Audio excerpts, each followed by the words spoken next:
Biblioteka tworzy się dla każdego. Biblioteka to miejsce otwarte dla wszystkich, którzy chcą nas odwiedzić. To jest taki azyl społeczny.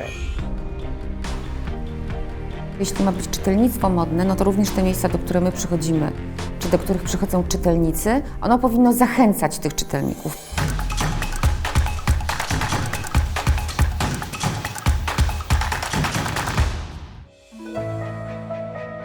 Głównym problemem jest dzisiaj odpływ mieszkańców do dużych miast, czy nawet wyjazdy ich po prostu za granicę, bo z tym się borykamy. Żeby temu zapobiec, należy zapewnić mieszkańcom odpowiednią formę poziomu życia. Wiąże to się nie tylko z drogami, chodnikami, ale także z zapewnieniem odpowiedniej rozrywki kulturalnej, sportowej i też pewnej uczty duchowej.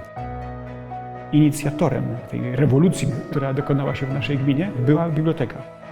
To pracownicy, od nich wyszła inicjatywa, że oni czują, że chcą to robić jeszcze inaczej.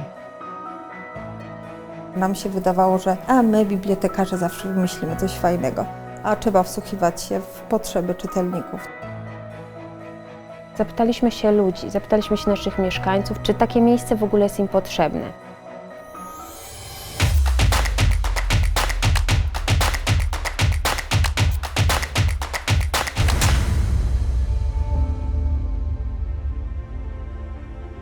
Biblioteka jest dla ludzi, dla lokalnej społeczności.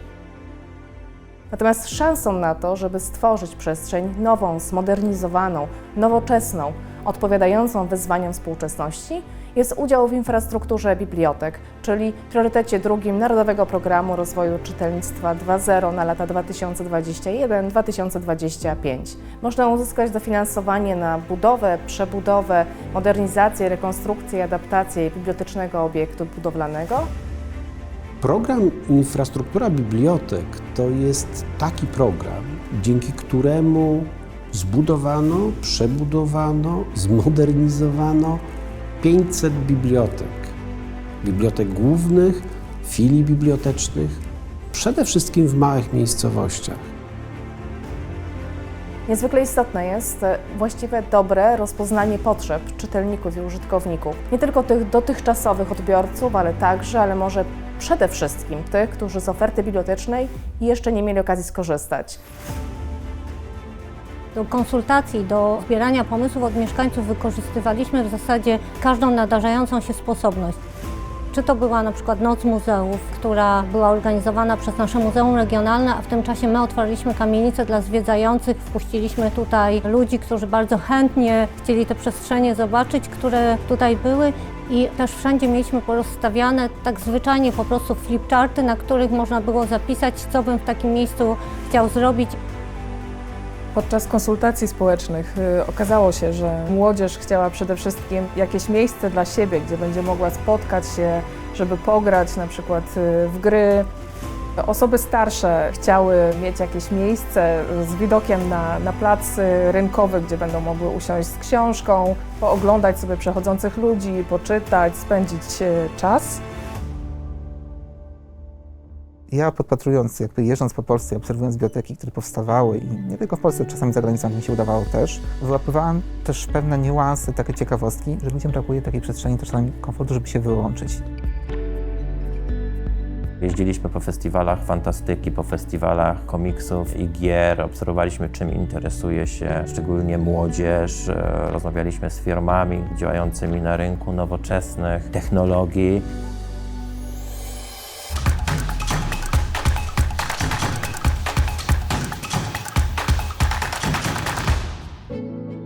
Biblioteka przede wszystkim powinna być dostępna. Po pierwsze architektonicznie, o co bardzo zabiegamy w infrastrukturze bibliotek, kładąc szczególny nacisk na dostosowanie obiektu do potrzeb osób ze szczególnymi potrzebami, ale nie tylko.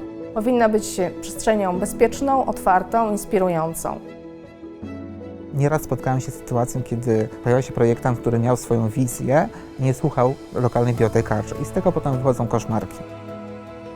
Często rozmawiając z ludźmi słyszymy taki koncert życzeń. To, co się dało wyłowić z tych opinii, to potrzeba przestrzeni, która będzie nieformalna. Bardzo fajnym pomysłem jest, żeby biblioteka miała coś, co wyróżnia ją spośród innych bibliotek. Ja myślę, że ta czytelnia na dachu to był taki strzał w dziesiątkę. Wszyscy mówią, mamy bibliotekę z czytelnią na dachu. Głównym atutem biblioteki, którą przenosiliśmy w tą nową lokalizację, było to, że ona była takim miejscem, gdzie wchodziło się, sami nasi czytelnicy mówili o niej jak do supermarketu. Ta łatwość, dostępność, że nie trzeba wchodzić do budynku i szukać tej przestrzeni, tylko ją się ma jakby zaraz na wejściu, to jest na pewno atutem tego miejsca. Pragnęliśmy, żeby ta biblioteka była taką świątynią wiedzy i kultury. Głównym uwarunkowaniem dla projektu biblioteki Przysietnic był kontekst. Przeanalizowaliśmy miejsce, w którym ona miała powstać. Wspólnie z architektami stwierdziliśmy, że fantastycznym pomysłem byłoby, gdyby ona wkomponowała się w krajobraz tego terenu. Dlatego bardzo staraliśmy się, by skalą nowego obiektu nie przytłoczyć sąsiedztwa. Dlatego postanowiliśmy podzielić ten obiekt na kilka mniejszych brył, stąd taki charakterystyczny rysunek 3 szczytów i właśnie tą fasadę zorganizować tak, jak sąsiednie obiekty. Projektantka wsłuchiwała się w nasze oczekiwania, miała swoją wizję, ale też pierwsze wysłuchała, czego oczekujemy, a potem dopiero to pięknie wpasowała w tę swoją wizję. Na etapie projektowania biblioteki projektant konsultował z nami, tak, jak to ma wyglądać i czy chcemy jedno duże pomieszczenie. Mówiliśmy o pomieszczeniu na spotkania, które musi być, bo początkowo był pomysł na jedną dużą powierzchnię, ale jednak to pomieszczenie na spotkania dodatkowe jest w zasadzie taką koniecznością, myślę. Rolą projektanta nie jest jedynie wykonanie dokumentacji projektowej, a następnie uzyskanie pozwolenia na budowę, tylko pełni on również funkcję łącznika pomiędzy wykonawcą, który realizuje potem inwestycje, a dyrektorem, który zazwyczaj zleca prace projektowe.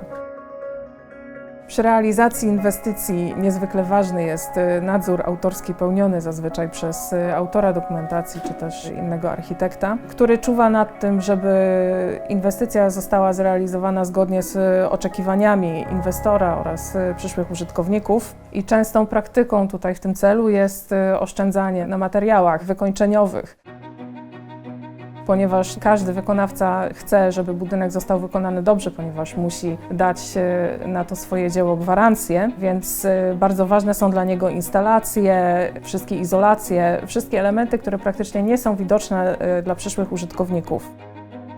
Elementy wykończeniowe budynku są bardzo często traktowane przez generalnego wykonawcę jako drugorzędne, dlatego bardzo ważną rolą jest tutaj rola właśnie nadzoru autorskiego, który czuwa nad jakością i wyglądem tych stosowanych materiałów wykończeniowych.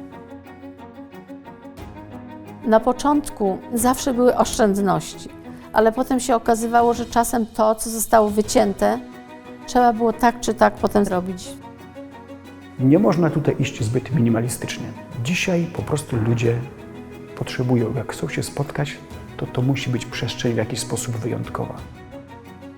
Przy tych inwestycjach czasem warto trochę dołożyć, czasem warto, żeby to było trochę droższe, ale miejmy w pamięci, że to zostanie na lata.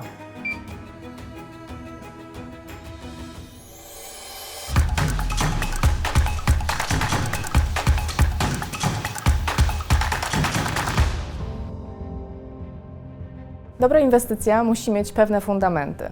O te dosłowne zadba wykonawca robót budowlanych, natomiast są jeszcze te metaforyczne, a więc współpraca pomiędzy biblioteką a jej organizatorem, gminą.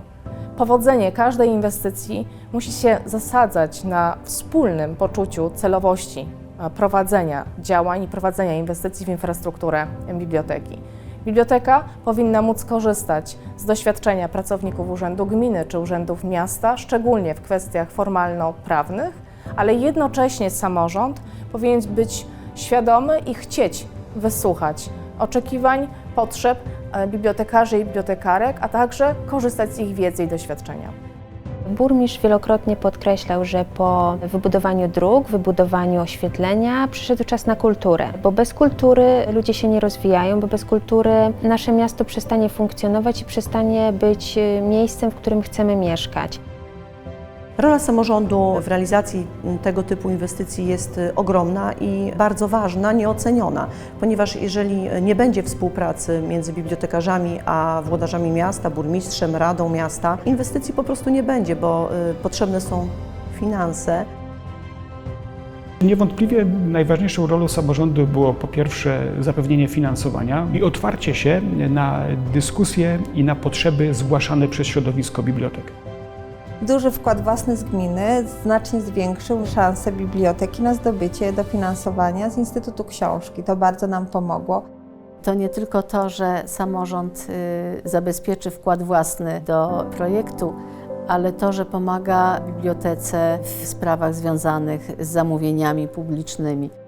W bibliotekach pracują bibliotekarze. Nie mamy takich odpowiednich służb. Bez pracowników z urzędu ja sama nie zrobiłabym nic. Przecież na tym się nie znam.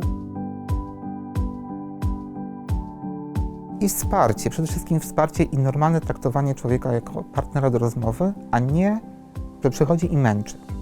Przygotowanie odpowiednich dokumentów do przetargu, przeprowadzenie przetargu, później cała realizacja tej inwestycji, nadzór prowadzili pracownicy urzędu, ale w każdej z tych czynności również zaangażowani byli pracownicy, bądź bezpośrednio pani dyrektor biblioteki, żeby również poczuli, że mają wpływ na to, co tu się dzieje.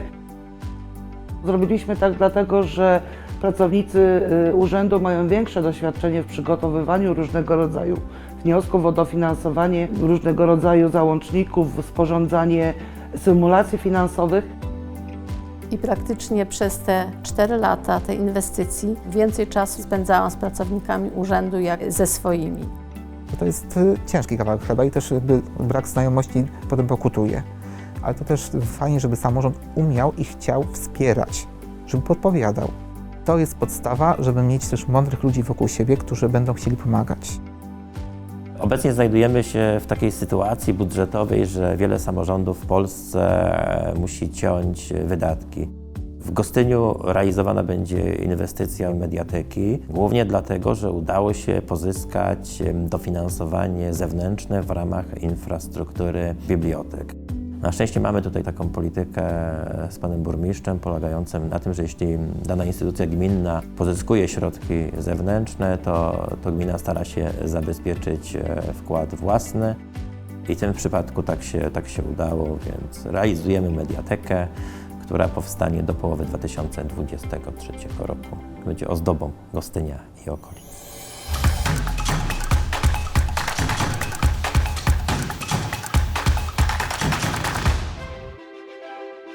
W infrastrukturze bibliotek można otrzymać dodatkowe punkty za posiadanie prawa własności do nieruchomości, na której będzie realizowane zadanie. Jest to fundament tego programu już od 2011 roku. Bardzo duży wpływ na zdobycie dofinansowania na wybudowanie biblioteki w Górze miał fakt, że pan burmistrz przekazał nam grunt bibliotece na własność, grunt pod budynkiem biblioteki. To spowodowało, że otrzymaliśmy dodatkowe punkty i to znacznie zwiększyło nasze szanse na zdobycie dofinansowania.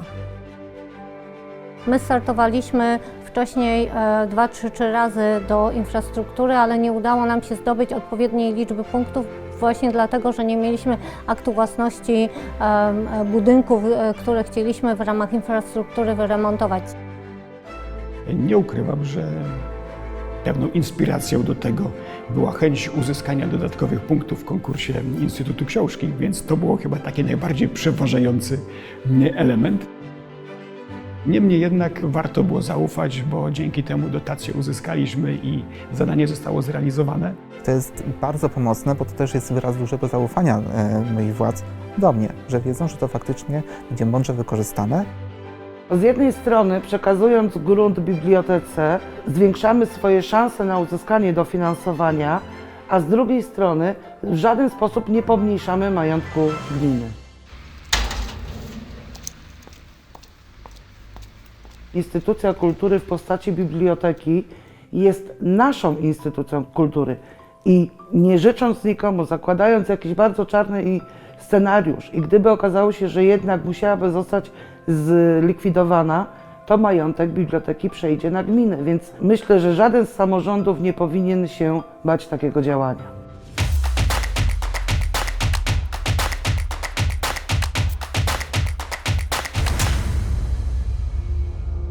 W infrastrukturze bibliotek od kilku już lat w sposób szczególny wspieramy te biblioteki, które znajdują się w obiektach zabytkowych. W edycji obecnej można otrzymać dodatkowe punkty już nie tylko za budynek, który znajduje się w rejestrze zabytków czy w ewidencji zabytków, ale także za ten, który znajduje się w obszarze wpisanym do rejestru czy ewidencji zabytków, za obiekt, który znajduje się w strefie ochrony konserwatorskiej bądź na terenie parku kulturowego.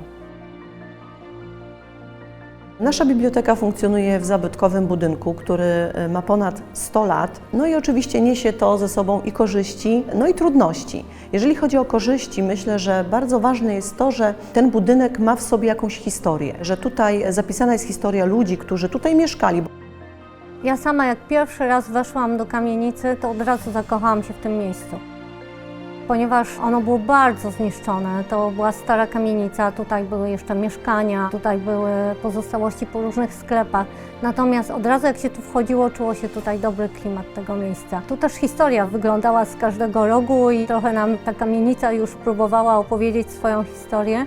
Takim, myślę, że jednym z fajniejszych momentów było to, jak tutaj już wykonawcy zaczęli rozbierać stare stropy i wtedy ze stropu spłynął wypis z Księgi Wieczystej, który był wypisem Filipa Café dla Filipa Café, czyli właściciela żydowskiej rodziny, która tutaj mieszkała. I od tego momentu już wiedzieliśmy, że to śmialiśmy się, mówiliśmy, że jest to pozdrowienie od Filipa, który się cieszy, że tu jesteśmy, że tu właśnie będzie biblioteka. Biblioteka od 1966 roku zajmuje pomieszczenia dawnej synagogi.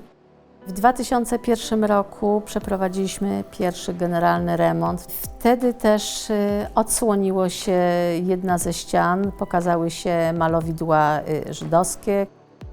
Jako lokatorzy miejsca, w którym była synagoga, w której Żydzi się modlili, poczuwaliśmy się w obowiązku do zachowania tego dziedzictwa kulturowego.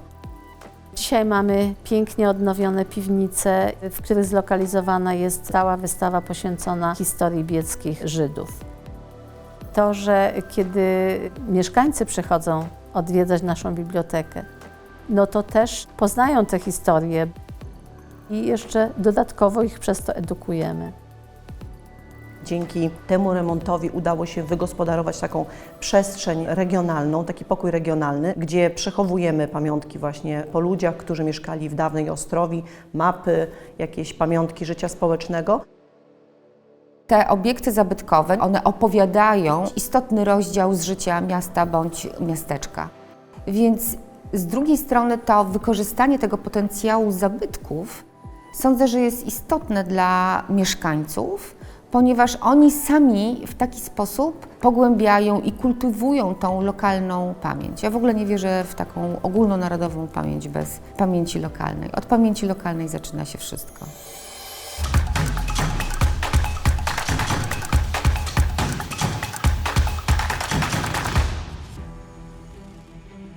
W obecnej edycji infrastruktury bibliotek wspieramy budownictwo energooszczędne.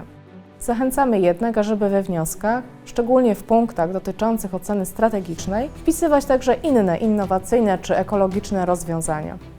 W procesie projektowania budynku można uzyskać z programu infrastruktury bibliotek dodatkowych 7 punktów, jeśli się spełni współczynnik zapotrzebowania na energię pierwotną EP równy 45 kWh na metr kwadrat na rok.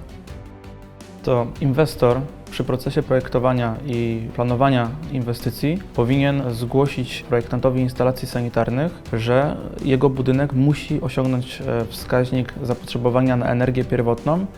Przy projektowaniu budynków należy zwrócić uwagę na dwie rzeczy. Budżet inwestycyjny, jeśli jest on na tyle duży, że możemy pozwolić sobie na zastosowanie rozwiązań energooszczędnych, wtedy koszty eksploatacyjne dla budynku będą znacznie niższe niż przy tradycyjnym niskobudżetowym budowaniu budynku.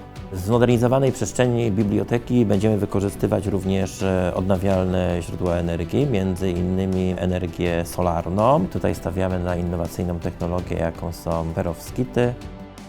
Jest to energia solarna, tak samo efektywna jak panel fotowoltaiczny, ale tańsza. Ich koszt jest mniejszy i zajmuje to mniej powierzchni i nie wiąże się z tak skomplikowaną infrastrukturą, więc chcemy być awangardowi, więc korzystamy z awangardowych rozwiązań. W projektowanym budynku musi być zastosowana wentylacja mechaniczna, musi być niskotemperaturowy odbiornik ciepła, czyli grzejnik lub ogrzewanie podłogowe oraz musi być wysokowydajne źródło ciepła, na przykład kocioł kondensacyjny, pompa ciepła powietrze-woda, pompa ciepła gruntowa. Bardzo ważne miejsce w mediatece zajmować będzie edukacja ekologiczna. Wszystkie woluminy książkowe, wszystkie rośliny, które znajdą się w tych częściach zielonych mediateki, dobierane będą ściśle według klucza literackiego. Nie będzie tam roślin przypadkowych. Też będziemy odzyskiwać wodę z deszczówki. Młodzi ludzie, przechodząc na tą edukację czytelniczą do mediateki, będą mogli sami podlewać i utrzymywać te rośliny.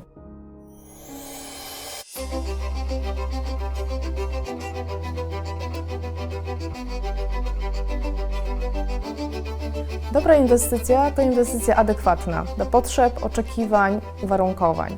Taka, która szanuje historię i tożsamość miejsca, która szanuje również krajobraz. Bardzo ważne jest dla nas, żeby powstawały nowe przestrzenie biblioteczne, ale chcielibyśmy, żeby były to przestrzenie przemyślane, żeby były to inwestycje dobrze zaprojektowane. Dlatego właśnie pytamy o to, jaki potencjał niesie w sobie to przedsięwzięcie, jakie szanse stwarza dla odbiorców, lokalnej społeczności, co umożliwia. Najważniejsze jest to, że biblioteka to nie tylko wnętrza, ale to przede wszystkim miejsce spotkań ludzi. Patrząc dzisiaj na to, co się wydarzyło, patrząc za okno, na bulwary nad rzeką, patrząc na park, który jest za nami, wiemy, że to jest najlepsze miejsce w Grodzisku. Dzięki tej lokalizacji mamy codziennie po 300-400 osób w naszej bibliotece. Dzieci z całymi rodzinami chętnie przychodzą do sali U-Mediów, do sali w boksie interaktywnym czy do sali nagrań. Ta biblioteka stała się takim centrum kulturalnym miejscowości, bo nawet jak ktoś idzie na spacer, jak jest jakieś miejsce docelowe, oni przychodzą tutaj. Przychodzą, chwilę posiedzą i wracają. Tutaj spotykają się mieszkańcy, jeśli, nie wiem, coś chcą omówić, różne organizacje. Tu przychodzi młodzież po szkole. Naprawdę godzina 12-13, to tutaj się dzieje. Przychodzą właśnie często starsi ludzie, którzy pewnie potrzebują też kontaktu takiego zwykłego z drugim człowiekiem i przysiadują tu po kilka godzin przy czasopismach, przy kawie, którą mają też tutaj dostępną w bibliotece. Tutaj spotykają się ludzie w wieku starszym, czyli klub seniora ma swoją siedzibę, sekcja literacka tego klubu. Spotykają się tutaj członkowie Uniwersytetu Trzeciego Wieku, właśnie sekcji literackiej. Mają cotygodniowe spotkania i realizują po prostu przygotowane przez bibliotekarzy, również przez siebie zagadnienia. Mogę powiedzieć z taką dumą, że na przestrzeni ostatnich 10 lat te inwestycje w infrastrukturę bibliotek to były jedne z najbardziej takich wycelowanych, udanych inwestycji. A ilość osób, które z tej nowej infrastruktury korzysta, są dla nas takim potwierdzeniem, że gdzieś te głosy, które wieszczyły, że o schyłku książki, o schyłku biblioteki jako w ogóle instytucji są absolutnie, nie znajduje potwierdzenia, jest wręcz przeciwnie. Można powiedzieć, że infrastruktura bibliotek zrobiła bardzo dużo dla Biecza. Nasza biblioteka stała się wizytówką. Robimy tutaj mnóstwo zajęć. Od współpracy ze szkołą i z przedszkolem, głośne czytanie, czy jakieś zajęcia po prostu edukacyjne, czy jakieś najzwyklejsze spotkania z książką. Mamy spotkania historyczne, przyjeżdżają czasami osoby do nas z Muzeum Jarocińskiego, opowiadają o historii. Między innymi powstał klub najmłodszego czytelnika, który się nam bardzo rozrósł i jesteśmy z niego bardzo dumni, ponieważ uczestnikami są małe dzieci od 2 lat wraz z ich rodzicami. Na tych zajęciach dzieci czytają książeczki razem z prowadzącą osobą, są zabawy ruchowe, zajęcia takie artystyczno-plastyczne. Wyjątkowym miejscem w naszej bibliotece jest strefa YouMediów, czyli strefa nowych technologii. Jest to innowacyjne przedsięwzięcie, w którym młodzi ludzie, bo przeważnie takie osoby z tego miejsca korzystają, znajdą różne urządzenia, różne sprzęty, z których mogą się uczyć, z których mogą korzystać, z którymi mogą się bawić. Drugą taką rzeczą wyjątkową w naszej bibliotece jest boks interaktywny, czyli miejsce stworzone dla małych dzieci razem z rodzinami. 3, 2, 1, start! Myślę, że to miejsce to jest wielki sukces tej placówki. Centrum wsi, centrum miejscowości, to się stało centrum kulturalne Góry tak naprawdę. Biblioteki powinny być tym trzecim miejscem po domu, po pracy, gdzie będzie można przyjść, posiedzieć, przebywać w miłej atmosferze. Kamienica się remontowała i w zasadzie pomysł na jej działanie był wypracowywany razem z mieszkańcami. Zaprocentowało pomocą mieszkańców przy przenoszeniu księgozbioru. W taki późny, dość mroźny, październikowy dzień cały księgozbiór z dawnej lokalizacji, która mieściła się jakby naprzeciwko, parę metrów dalej spod ratusza, do nowego miejsca, pomogli przenieść nam mieszkańcy. Nagle na rynek weszła cała pokaźna grupa mieszkańców z muzyką, z hałasem, która ustawiła się w dwie takie równoległe grupy, które tą metodą podaj cegłę przeniosły cały księgozbiór z jednego miejsca na drugie. Było to dla nas niesamowicie wzruszające, bo to też pokazywało, że to miejsce już wtedy wpisało się w tą przestrzeń miasta, że to dla ludzi już było ich miejsce. Biblioteka w tym nowoczesnym, nowym wydaniu jest to miejsce przede wszystkim kulturotwórcze. To jest miejsce, które pozwala na przebudowanie i budowanie na nowo tożsamości społecznej, ale i tej tożsamości indywidualnej. To jest na budowanie tożsamości również w pewnym sensie duchowej. I takie, które jednocześnie nie zamyka się na różnego rodzaju grupy społeczne, ale w sposób otwarty proponuje bardzo różnym grupom oraz osobom, cały czas wysyłając sygnał: przyjdź do mnie, bo tutaj spotka cię nie tylko coś ciekawego, ale przede wszystkim coś dobrego, co przyniesie potem bardzo dobre owoce w przyszłości.